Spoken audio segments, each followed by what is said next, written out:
হাজী নুরুল যেদিন জিতবে আমার প্রথম ভিজিট এবার সন্দেশখালী হবে। এটা ভয়ে বলেছে, এটা মুখ্যমন্ত্রী ভয়ে বলেছে। আজকে বসিরহাটে জনসভায় বলেছেন। বলছি তো ওই সন্দেশখালীতে ঢুকতে এখন ভয় পাচ্ছে। বসিরহাটের জনসভা বাইরে থেকে লোকজন নিয়ে গেছে, তাই জন্য ঢুকতে পেরেছেন। একা সন্দেশখালীতে সিকিউরিটি ছাড়া ঢুকে দেখান, এমনি সিকিউরিটি নিয়েই ঢুকে দেখান না। মহিলারা কি করবে আপনাকে দেখে আসবেন না। ওইটা কেন বলেছে জানেন? হাজী নুরুল ইসলাম জিতলে যাব, ওই হাজী নুরুল ইসলামটা দ্বিতীয় শাহজাহান শেখ হবে। আর আমরাও টার্গেটে আছি, যখন হাজী নুরুল ইসলামটা দ্বিতীয় শাহজাহান শেখ হবে ওটাও মামলা করে ওটাকেও জেলে ঢুকিয়ে দেবো। এটাও আমাদের টার্গেট আছে, এটা বলে রাখি, ওপেন চ্যালেঞ্জ। দেশে গণতন্ত্র আছে, আমরা লড়াই করতে জানি, আর আমরা ভয় পাই না। 34 বছর একটানা ক্ষমতায় থেকে বাংলায় একটা নতুন হাসপাতাল পর্যন্ত তৈরি করে যায়নি। গেট কলেজগুলোকে উনি কি মেডিকেল কলেজ বলে ধরেন? এক। আর দ্বিতীয় কথা হচ্ছে যতগুলো বললেন তার লিস্টটা দিতে বলুন না, তার লিস্টটা দিতে বলুন না। যেসব হসপিটালগুলো ছিল সেগুলো শুধু নামটা পরিবর্তন হয়েছে। হ্যাঁ, আপনি SSKM-এ একদিন এই ছবি তুলতে যান না, ভেতরে যাবেন দেখবেন মুমূর্ষ পেশেন্ট মাটিতে গড়াগড়ি খাচ্ছে। কোনোদিন এদের সম্বন্ধে বলেছে? আরজি করে যান, নীলরতন সরকারে যান, কোনো জেলা হসপিটালে যান, দেখবেন পেশেন্ট মাটিতে গড়াগড়ি খাচ্ছে। পেশেন্ট মাটিতে গড়াগড়ি খাচ্ছে, মুমূর্ষ পেশেন্ট। দেখলে কষ্ট হবে, মায়া হবে। একটা এমনি নর্মাল ছবি, আমার কাছে না, যে কোনো জায়গার থেকে আপনি যে কোনো একজন সাংবাদিককে নিয়ে বা আপনি নিজে, আপনারা নিজে যারা যান, গিয়ে যে কোনো হসপিটালে একটা ছবি তুলে আসুন না, তাহলেই তো ছবিটা স্পষ্ট হয়ে যাবে। সারা জীবন তো মিথ্যে কথা বলে এসেছেন, সারাটা জীবন, একটা জীবনে একটা সত্যি কথা বলেননি।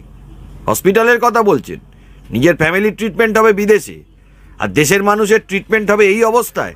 মহাভারত, কোরআন, বাইবেল শেষ হয়ে যাবে। চুরির কাহিনী শেষ হবে না জানি তো, চুরি আরও বাড়তে থাকবে। কত বড় মানে মুখ্যমন্ত্রীকে কি বলবো আমি নিজেও বুঝতে পারছি না। একজন মহিলা মুখ্যমন্ত্রী, খারাপ কথা বলা উচিত না বলে আমি জানি। এতগুলো ধর্মকে তো অপমান করার কিছু ছিল না, সেন্স থাকা দরকার। নিজের পরিবার, নিজের মন্ত্রিসভা যা চুরি করেছে তা উনি কি বলবেন? ওনার কিছু বলার আছে? এই ধরনের কথা কেউ বলে? কোনো এইগুলো এই জন্য বলছেন কারণ বেসিক্যালি এখন আর পশ্চিমবাংলার মুখ্যমন্ত্রী ওনার থাকা আর উচিত না। এখন মনে হয় আমার ওই ঝাড়খণ্ডে একটা জায়গা আছে রাঁচি বলে, ওখানে যাওয়া উচিত। কারণ মাথাটা খারাপ হয়ে গেছে, কারণ ইলেকশানে মনে হচ্ছে হেরে যাবে, মানে অনেক সিটেই হারবে, মানে তৃণমূল 10টাও পাবে বলে আমার মনে হচ্ছে না। সে যেই হোক, রামই হোক আর রহিমই হোক আর কেষ্টই হোক আর বিষ্ণুই হোক, আমরা কাউকে ছেড়ে কথা বলি না। 2021 সালের পরে যে লোকগুলো মারা গেল পোস্টপোল ভায়োলেন্সে, কি ব্যবস্থা নিয়েছিলেন? এতগুলো লোক পথে বসে গেল, চাকরি থেকে আরম্ভ করে বিভিন্ন জায়গায়, কোনোদিন মুখে কোনোদিন দুঃখ প্রকাশ করেছেন যে আপনার মন্ত্রীরা করেছে? ব্যবস্থা নেন বলছেন। ধর্মীয় রাজনীতির উস্কানি আপনি পশ্চিমবাংলায় দিয়ে এসেছেন। আপনার মন্ত্রী, পুরমন্ত্রী, সে নাকি কোন পাকিস্তানের সাংবাদিককে কি কথা বলেছে কোনোদিন প্রতিবাদ করতে শুনেছি আপনার মুখ থেকে? পশ্চিমবাংলাটাকে পুরো শেষ করেছে, ধর্মীয় বিভাজন থেকে শুরু করে, চাকরি চুরি থেকে শুরু করে, গরু চুরি থেকে শুরু করে কোনো কিছু বাদ রাখেননি। বাংলা থেকে যেতে হবে তো, তা ওনার বাংলা ছেড়ে এখন আমার মনে হয় রাঁচিতে যাওয়া উচিত, যা অবস্থা এসে দাঁড়িয়েছে। আমরা কখনো ভেদাভেদ করি না। উনি ভেদাভেদ করেন না। এইখানে যে রামনবমীর দিন যে ঝামেলাটা হলো তার জন্য কে দায়ী? আপনার পুলিশ, পিসি পুলিশ, ভাইপা পুলিশ দায়ী না? ভেদাভেদ করেন না। আপনি গিয়ে সব জায়গাতে গিয়ে একটু করে উস্কানি দিয়ে আসবেন, আপনি ভেদাভেদ করেন না, ধর্ম নিয়ে ভেদাভেদ করেন না। পশ্চিমবাংলায় ধর্মীয় রাজনীতি ছিল না, সেই ধর্মীয় রাজনীতিকে একমাত্র নিয়ে যদি কেউ পশ্চিমবাংলায় এসে থাকে সেটা হলো আপনি, পিসি। আপনার জন্য আজকে পশ্চিমবাংলায় ধর্মীয় ভেদাভেদ শুরু হয়েছে। 2011 সাল পর্যন্ত পশ্চিমবাংলায় কোনো ধর্মীয় ভেদাভেদ ছিল না। এমনকি রাম মন্দির যখন হয়েছিল, ওই বাবরি মসজিদ ইস্যু হয়েছিল, তখনও পশ্চিমবাংলায় কোনো রকমভাবে ধর্মীয় ভেদাভেদ হয়নি, যেটা আজকের দিনে দাঁড়িয়ে একমাত্র আপনার জন্য হয়েছে। শুধুমাত্র এর জন্য একজনই দায়ী, সেটা হলো আপনি, পিসি, আর কেউ না, এবং আপনার দলের লোকজন।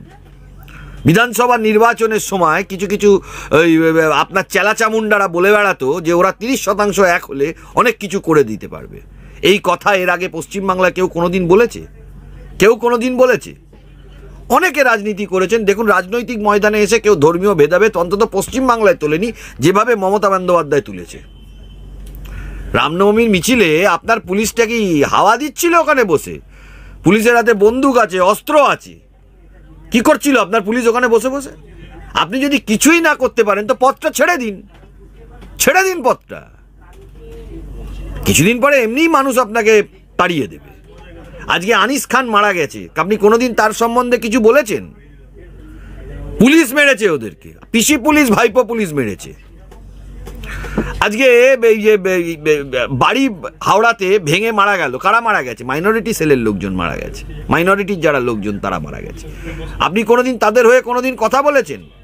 দেখতে গেছেন কোনোদিন তাদের বাড়িতে গিয়ে? আর পাঠিয়েছেন কাকে? ওই যে পাকিস্তানের ডন পত্রিকা ইয়ের সাথে কথা বলেছে না, কি করেছে শুনেছিলাম বিভিন্ন কাগজে, না বিভিন্ন জায়গায় শোনা যায় তাকে। তৃণমূল এত ধর্মীয় প্রচার করছে কি কারণে? দেবাংশুকে, ওকে দুনিয়ায় লোকজন কেউ চেনে না, ওকে দেবতা বানিয়ে দেওয়ার কি হলো?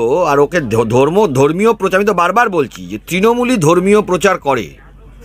কিন্তু এর আগেও তৃণমূলের তরফ থেকে যখন চড়াম চড়াম, গুড় বাতাসা এইসব ডায়লগ দিয়ে ভোটারদের প্রভাবিত করে, মেরে, ধুমকি দিয়ে, চুমকি দিয়ে, তখন তো ইলেকশন কমিশন কিছু করেনি। তখন ইলেকশন কমিশন কি হাত গুটিয়ে বসেছিল? আর উনি কি কথা বলেছেন? ওনাকে কোনো তো ভুল কথা বলেছেন বলে আমি মনে করি না। কি বলেছেন আমি জানি না, যাই হোক কিছুটা আমি যতটুকু মিডিয়া সোর্সের মাধ্যমে শুনেছি, কোনো ভুল কথা কিছু বলেছেন বলে তো আমি মনে করি না। উনি রাজনৈতিক দল করছেন, যে রাজনৈতিক দল করুন, আমার সেটা নিয়ে কোনো বক্তব্য নেই। কিন্তু আমার যেটা বক্তব্য হলো, উনি কিছু ভুল কথা তো বলেননি।